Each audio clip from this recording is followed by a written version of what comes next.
యోహాను గారు రాసినటువంటి సువార్త 19వ అధ్యాయము 28వ వచనంలో ఉన్న మాట, అటు తర్వాత సమస్తమును అప్పటికి సమాప్తమైనదని యేసు ఎరిగి, లేఖనము నెరవేరునట్లు నేను దప్పిగొనుచున్నానెను. లేఖనము నెరవేరునట్లు. క్రైస్తవ విశ్వాస జీవితంలో క్రీస్తును విశ్వసించి బాప్తిజం తీసుకొని ప్రభు కొరకు బ్రతుకుతున్న ఈ బ్రతుకులో మన జీవితంలో ఉండవలసినటువంటి ఒక సూత్రం లేదా ఒక ప్రిన్సిపల్ ఏంటంటే, మన జీవితంలో దేవుని వాక్యము నెరవేరాలి. దేవుని వాక్యము, దేవుడు ఎందుకు మనతో మాట్లాడుతున్నాడు, దేవుడు ఎందుకు మనతో వివరిస్తున్నాడు అని అంటే, వాక్యాన్ని విని సంతోషించి లేదా వాక్యాన్ని విని మార్కులు వేసి మనం తిరిగి వెళ్ళిపోవటానికి దేవుడు వాక్యాన్ని మనకు వినిపించటం లేదు. మనకు ఒక అలవాటు ఉంటుంది, ఈ సేవకుడైతే బాగా చెప్తాడు, ఆ సేవకుడైతే బాగా చెప్పడు, ఆ సేవకుడు బాగా వివరిస్తాడు, ఈ సేవకుడు బాగా నవ్వించడు, ఆయనైతే ఏడిపిస్తాడు, ఈయనైతే ఏడిపించడు అని చెప్పి కొన్ని కేటగిరీస్లో మనం దేవుని సేవకులను చూసే ప్రయత్నాన్ని మనము చేస్తుంటాం. వాక్యాన్ని ఎవరు మీకు చెప్తున్నారు, ఎలా మీకు చెప్తున్నారు, ఎప్పుడు మీకు చెప్తున్నారు అనే సంగతులు మనం ప్రక్కన పెట్టి మనం ఏం నేర్చుకోవాలి తెలుసా? విన్న వాక్యాన్ని నేను నా జీవితంలో ఎంత మేరకు నేను అనుసరిస్తున్నాను అన్నది మనము నేర్చుకోవాలి. భూమి మీద పుట్టుకలో దేవుని వాక్యం ఉంది ప్రభువుని గురించి. పాత నిబంధన గ్రంథంలో ప్రవక్తల ద్వారా దేవుడు ముందుగా మాట్లాడిన ఆ మాటల ప్రకారంగా ఎవరికి జన్మించాలో, ఏ ప్రాంతంలో జన్మించాలో, ఏ రకమైన పరిచర్య చేయాలో, ఏ సమయాన్న మరణించాలో, మరణించాక తిరిగి ఏమి చేయాలో కూడా సమస్త సమాచారము కూడా ఎక్కడ రాయబడింది తెలుసా? పుస్తకపు చుట్టలో రాయబడింది. లేఖనాల యందు ప్రభువుని గురించి రాయబడింది. ఆ రాయబడిన వచనాలను దేవుడు తన జీవితంలో నెరవేర్చుకుంటూ ముందుకు సాగుతున్నాడు. నీ జీవితానికి ఒక మాన్యువల్ ఏంటంటే, ఒక మార్గదర్శి ఏంటంటే నువ్వు పట్టుకున్న పుస్తకం. 66 పుస్తకాలలో ఉన్న మాటలను నువ్వు ఒక్కసారిగా నువ్వు వాటిని చూస్తూ వీటిలో ఎంత మేరకు నేను అనుసరిస్తున్నాను, నా జీవితము ఏ స్థాయిలో ఈ వాక్యానుసారంగా ఉంది అని చెప్పి ఎప్పటికప్పుడు నువ్వు కంపేర్ చేసుకోవడానికి దేవుడి అవకాశాన్ని నీకు ఇచ్చాడు. చూడండి, మనిషికి అన్నం లేదా నీరు అనేది ప్రాథమిక అవసరం. అది ఆ అవసరాన్ని కూడా భక్తుని ద్వారా పరిశుద్ధాత్మ దేవుడు పరిశుద్ధ గ్రంథంలో రాయించాడు అని అంటే అది ఎంత విలువైనదో ఒకసారి మీరు ఆలోచించండి. ఉదయం నుంచి శిలువలో వ్రేలాడటానికి ఆ ముందు రోజు నుంచి పోలీసుల చేతిలో లేదా సైనికుల చేతిలో బందీగా ఉన్నటువంటి ఆయనకు మంచి ఆహారము, శ్రేష్టమైన పానీయాలు ఆయనకి ఇవ్వరు. ఆయనే ప్రేమతో కాదు వాళ్ళు ఆహ్వానించింది, వారిని దురుద్దేశముతో, కుట్రతో, పగతో ప్రభువుని వాళ్ళు పట్టుకున్నారు. కాబట్టి ఎన్ని రకాలుగా వేధించాలో అన్ని రకాలుగా అప్పటికి వాళ్ళు వేధించారు. వేదన పొందుతున్నటువంటి ఆయన సిలువలో ఉండి ఆయన ఏమడుగుతున్నాడు తెలుసా? నాకు దాహం వేస్తుంది. నాకు దాహం వేస్తుంది అన్నప్పుడు ఈ భూమిని గురించి చదువుకున్న వారు ఇక్కడ ఉన్నారు కదా. ఈ భూమిలో 3 వంతులు ఏముంది? వాటరే ఉంది, నీరే ఉంది. నీ శరీరంలో అత్యధికంగా ఉన్నది ఏంటో తెలుసా? నీరే. భూమిలో వాటర్ ఉంది, నీ శరీరంలో వాటర్ ఉంది. ఈ సమస్త సృష్టి ఎక్కడి నుంచి వచ్చిందో తెలుసా? జలముల మధ్యనే వచ్చింది. ఈ యావత్ సృష్టి అంతా దేని చుట్టూ తిరుగుతుందంటే జలము చుట్టూ తిరుగుతుంది, వాటర్ చుట్టూ తిరుగుతుంది. కానీ ఈ సృష్టిని సృజించిన ఆయనకు తాగడానికి ఏమి లేదు, నీరు లేదు. నాకు దాహం వేస్తుంది అని ఆయన చెప్పినట్టుగా మనం చూస్తాం. నేను దప్పిగొనుచున్నాను, నాకు దాహం వేస్తుంది అని ప్రభు చెప్పేంత స్థితి ఎందుకు వచ్చిందో తెలుసా? వాక్యాన్ని నెరవేర్చడానికి. కీర్తనల గ్రంథము 69వ అధ్యాయము 21వ వచనంలో రాయబడిన మాటను మనం చూడాలి. వారు చేదును నాకు ఆహారముగా పెట్టిరి, నాకు దప్పి అయినప్పుడు చిరకను వారు త్రాగనిచ్చిరి. లేఖనాల్లో రాయబడిన మాటను మనం చూస్తున్నాము. ఇదిగో నాకు దప్పి అయినప్పుడు వాళ్ళు చిరకను వారు నాకు త్రాగనిచ్చిరి. నేను దాహంగా ఉన్నాను అని చెప్పినప్పుడు నాకు శ్రేష్టమైన పానీయాన్ని వారు నాకు ఇవ్వలేదు. ఒక దేవుని సేవకుడు వాక్యం చెప్పడానికి వెళ్ళినప్పుడు ఎంత ప్రేమతో ఎంత గౌరవంగా చూస్తారో మీకు బాగా తెలుసు. వాళ్ళకి మంచి మినరల్ వాటర్ ఇవ్వాలి, క్వాలిటీ టీ ఇవ్వాలి, క్వాలిటీ ఫుడ్ ఇవ్వాలి. నాకు ఇవ్వాలని చెప్పట్లేదన్న. వారికి మనం ఎంత సత్కరిస్తామో గౌరవంగా మనం చూస్తాం. నేను ఎందుకు ఈ మాట అంటున్నాను తెలుసా? ఒక అన్నం తిన్న తర్వాత, ఒక ముద్దను మీరు నమిలిన తర్వాత, పీల్చి పిప్పి చేసిన తర్వాత ఆ పిప్పి ఉంటుంది చూడండి, ఆ పిప్పి మీ పిల్లలు కడతారా? ఎందుకంటే అందులో ఉన్న సారమంతా ఆల్రెడీ మీరు తీసుకున్నారు కాబట్టి ఆ పిప్పి వాళ్ళకి ఇచ్చిన, మమ్మీ నాకు ఇచ్చిందని చెప్పి దాన్ని నమిలిన వారికి అక్కడ ఏమీ లేదు. దేవుడు మీకు అర్థం కావడం చెప్తున్నాను. వాక్యము ఒక శ్రేష్టమైన ముద్ద లాంటిది. అందులో మేము వాక్యాన్ని మేము సారాన్నంతా అర్థం చేసుకున్న తర్వాత పీల్చి చేసిన ఆ పిప్పిని తెచ్చి మీకు వాక్యంగా మేము వివరిస్తాం. ఈ పిప్పిని అందించే వారికే అంత విలువ ఉంటే, ఎంతో అర్థం చేసుకున్న తర్వాత కొన్ని మాటలే సమయానుకూలాన్ని బట్టి, వాతావరణాన్ని బట్టి, పరిస్థితులను బట్టి కొన్ని మాటలు చెప్పిన సేవకులకే అంత విలువ ఉంటే, వాక్యమై ఉన్న ఆ యేసయ్యకి ఎంత విలువ ఉండాలి? ఒక సేవకుడు వెళ్ళి మినరల్ వాటర్ తాగేటప్పుడు నాకెవరు గుర్తు రావాలి తెలుసా? నా ప్రభువుకైతే తాగటానికి నీరు కూడా లేదు, కానీ ఆ ప్రభువుని గురించి చెప్పడానికి నిలబడిన నాకు ఏమి ఇస్తున్నారు తెలుసా? మినరల్ వాటర్ ఇస్తున్నారు. ఆ వాటర్ తాగటం నేను అర్హుడను కాను. శ్రేష్టమైన ఆహారాన్ని నేను పంచిపెట్టిన వాక్యాన్ని బట్టి నేను తినడానికి అర్హుడను కాను. నేను నాకు ఇచ్చే విలువైన దేవుని సేవకులకు ఇచ్చేనా? అసలు మేము విలువైన వారము కాము. విలువైన వారు ఎవరంటే ఆ యేసయ్య మాత్రమే. ఆ యేసయ్యలో ఉన్న మాధుర్యాన్ని మేము అర్థం చేసుకున్న కొంత మేరకు మీకు ఇస్తున్నామంటే ఆ యేసయ్యే ఎంత మధురమైన వాడు. ఆ యేసయ్యకి ఏం లేదు తెలుసా? తాగడానికి ఆ క్షణాన నీరు లేక ఆయన దప్పికుంటున్నాడు. ఎందుకయ్యా నీకు ఇంత కష్టం వచ్చింది? పరలోకంలో భోగభాగ్యాలతో రాజ్య సింహాసనములో అతిరథ మహారథులుగా ఒక ఉన్నత స్థానములో ఉండి, ఇదిగో గడప కమ్ములు పునాదులు ఎదిరిపోయినట్టుగా దేవతలు స్థుతులు చెల్లిస్తున్న ఆ మహానుభావుడైనటువంటి యేసుక్రీస్తు ప్రభుల వారు భూమి మీదకి వచ్చి చనిపోయేటప్పుడు కనీసం తాగటానికి కూడా నీరు లేనటువంటి అంత దీనస్థితికి ఎందుకు వెళ్ళిపోయాడో తెలుసా? హెబ్రీ పత్రిక చూడాలి మనం ఈ మాటను.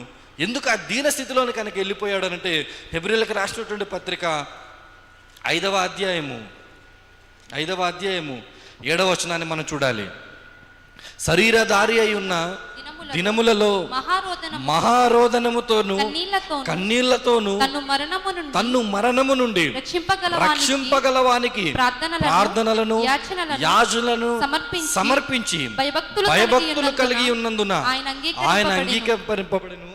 ఆయన కుమారుడై ఉండి తాను పొందిన శ్రమల వలన విధేయతను నేర్చుకునేను. ఎందుకయ్యా అన్ని శ్రమలు పడ్డావు నువ్వు? ఎందుకేసయ్యా ఇన్ని బాధలు పడుతున్నావంటే, ఇదిగో నేను విధేయత నేర్చుకోవాలి. ఈ విధేయత నా జీవితంలో ఉన్నప్పుడే అంగీకరించబడతాను దేవుని దగ్గర. నేను యేసుక్రీస్తు ప్రభువుల వారు భూమి మీదకి వచ్చి ఏ చిన్న పొరపాటు చేసి అపవిత్రతను తనకు అంటించుకొని ఉంటే తిరిగి ఆయన ఎక్కడికి వెళ్ళడానికి అవకాశం లేదు తెలుసా? పరలోకానికి వెళ్ళటానికి అవకాశము లేదు. అది ప్రభు అయినా ఎవరమైనా సరే పాపాన్ని అంటించుకున్న తర్వాత ఆ పాపముతో పరలోకంలో ప్రవేశించడానికి అవకాశము లేదు. కాబట్టి ప్రభు నాకు ఎన్ని శ్రమలైనా రానివ్వు, ఆ శ్రమలన్నిటిని నేను తట్టుకుంటాను. ఎందుకంటే నేను విధేయతను నేర్చుకోవాలి. విధేయత నాకు లేకుండా ఒక విశ్వాసగా నేను చలామణి కాలేను. విధేయత దేవునికి చూపకుండా నేను దేవుని దగ్గర అంగీకారాన్ని నేను పొందలేను. కాబట్టి నేను లేఖనాలను నెరవేర్చడానికి ఎంత ఎక్స్ట్రీమ్కైనా నేను వెళ్ళిపోతాను, ఎంత కష్టమైన పడతాను. ఎంత కష్టం అంటే ఇదిగో నన్ను ఎన్ని రకాలుగా వేధించి నలుగగొట్టినా సరే ఆ సిలువ కష్టాన్నైనా నేను భరిస్తాను.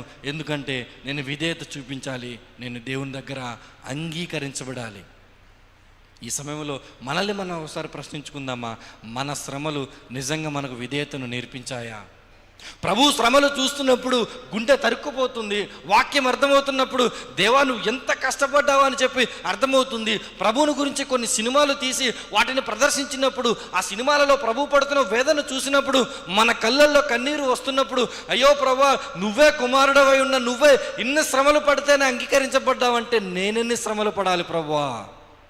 నేను వాక్యం వినాలంటే నాకు ఫ్యాన్ ఉండాలి, నేను వాక్యం వినాలంటే నాకు చైర్ ఉండాలి, నేను వాక్యం వినాలంటే నాకు ఏసీ ఉండాలి, నేను వాక్యం వినాలంటే టైంకి అయిపోవాలి, నేను వాక్యం వినాలంటే నాకు అన్ని అవైలబిలిటీస్ ఉంటేనే నేను వాక్యం వింటానంట మనం.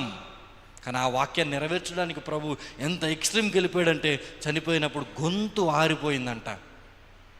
గౌరవంగా ఆయన చనిపోయాడని మీరు అనుకోకండి. గౌరవప్రదమైన మరణం ప్రభువుకు రాలేదు. ఎవరి నిమిత్తమో తెలుసా? ఇదిగో లేఖనాలను నెరవేర్చాలి, అలా బ్రతికితేనే మీరు అంగీకరించబడతాడు అన్న సత్యాన్ని మనకు అర్థం చేయించడానికి వాక్యాన్ని నేను పాటిస్తున్నాను, మీరు కూడా పాటించాలి. నేనే పాటించినప్పుడు మీరు పాటించరా అన్న సత్యాన్ని ఆయన తన జీవితం ద్వారా చూపించడానికి ఆయన అన్ని వేదనలు పడ్డాడు. ఆయన వేదనలు పడింది ఎందుకో తెలుసా? నీలో మార్పు రావటానికి, నాలో మార్పు రావటానికి. అందుకే పౌలు గారు కొరింథీ సంఘానికి పత్రికను రాస్తూ ఆయన అంటాడు, కొరింథీలకు రాసినటువంటి మొదటి పత్రిక 10వ అధ్యాయము 31వ వచనాన్ని చూద్దాం. కొరింథీ పత్రిక 10వ అధ్యాయం 31వ వచనం.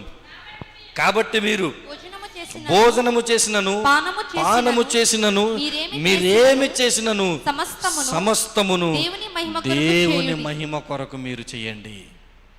మీరు పానము తీసుకుంటున్నారా? మీరు భోజనాలు చేస్తున్నారా? నీ ప్రభువుకు ఆ రోజు భోజనం లేదు, నువ్వు నమ్ముకున్న ప్రభువుకు ఆ రోజు నీరు లేదు. కానీ ఈరోజు శ్రేష్టమైన ఆహారము, శ్రేష్టమైన భోజనము నువ్వు పొందుకుంటున్నావు. కానీ ఆ పొందుకున్నప్పుడు తిరిగి నువ్వేం చేయాలి తెలుసా? దేవునికి మహిమ నీ జీవితం ద్వారా రావాలి. ఆ రోజు ఆయన ఆఖరి దప్పులతో ఉండొచ్చు, దాహముతో ఉండొచ్చు, కానీ ఆ రోజు ఆయన ఉండుట మూలాన ఈరోజు మనమందరం మార్చబడ్డాము. మనం మార్చబడటం మూలాన మహిమ ఎవరికి వెళ్ళిందమ్మా? దేవునికి వెళ్ళింది. 26 పుస్తకాలలో ఉన్న మాటలు, నీ జీవితంలో నువ్వు ఉంటున్న మాటలు, వాటన్నిటిని నేను పాటిస్తున్నప్పుడు, దాని ప్రకారంగా బ్రతుకుతున్నప్పుడు, వాక్యం కొరకు మనల్ని మనము శ్రమల పాలు చేసుకుంటున్నప్పుడు గుర్తుపెట్టుకోవాలి, దేవుడు మహిమను పొందుతాడు. కేవలం నీ పాటల ద్వారానే, నీ కానుకల ద్వారానే కాదు, కానీ దానికంటే ప్రాముఖ్యంగా నీ సత్ప్రవర్తన ద్వారా, నీ వాక్య సంబంధమైన ప్రవర్తన ద్వారా, నువ్వు వాక్యానికి లోబడే విధానం ద్వారా దేవుడు మరింతగా మహిమపరచబడతాడు అని చెప్పి, ఇదిగో నేను దాహముకొని ఉన్నాను అని చెప్పి ఆ చిరకను తాగి ఆ యొక్క 5వ మాట ద్వారా దేవుడు మనతో మాట్లాడుతున్న మాట తెలుసా? వాక్యం కొరకు మీరేం చేయాలి తెలుసా? ప్రాణమైనా పెట్టాలి. సమరయ స్త్రీతో యేసు ప్రభుల వారికి జరిగినటువంటి సంఘటనలో సమరయ స్త్రీని ప్రభువు ఏమడుగుతున్నాడు? అమ్మ దాహమును కొంచెం నీళ్ళు. తిరిగి ఆమెతో అంటాడు, ఇదిగో నేను వాటర్ అడుగుతున్నాను, నేను నీరు అడుగుతున్నాను, అయితే నేనెవరో నీకు తెలిస్తే నువ్వు ఒకటి అడుగుతావు. ఏంటో తెలుసా?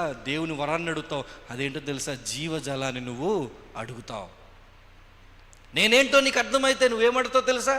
బాహ్యంగా కనిపిస్తుంది ఈ వాటర్ను అడగవు, కానీ నువ్వు బ్రతకడానికి, నీ జీవితానికి అవసరమైన జీవజలమును నువ్వు అడుగుతావు.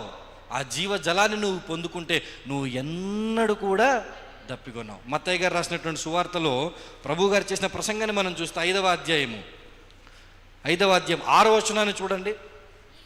నీతి కొరకు ఆకలి దప్పులు గలవారు ధన్యులు, వారు తృప్తిపరచబడతారు. నువ్వు దేని కొరకు దప్పిక కొనాలి తెలుసా అమ్మ? నీతి కొరకు. నీకు దప్పిక, నీకు దాహం, ఒక దాహం వేసినప్పుడు నువ్వు ఎలా అయితే కంగారు పడతావో, అప్పుడు నువ్వు ఏది పట్టించుకోకుండా కేవలం నీరు కోసం నువ్వు వెంపర్లాడతావో, ఆ నీరు దొరికినప్పుడు త్రాగి నువ్వు ఎలా తృప్తిపరచబడతావో, ఆధ్యాత్మికంగా నీతి కొరకు, ఒక మాటను విలువ కొరకు బ్రతకడానికి నువ్వు ఎలా పరిగెట్టాలి తెలుసా? ఇదిగో ఆ మాటను నేను ఖచ్చితంగా నెరవేర్చాలి.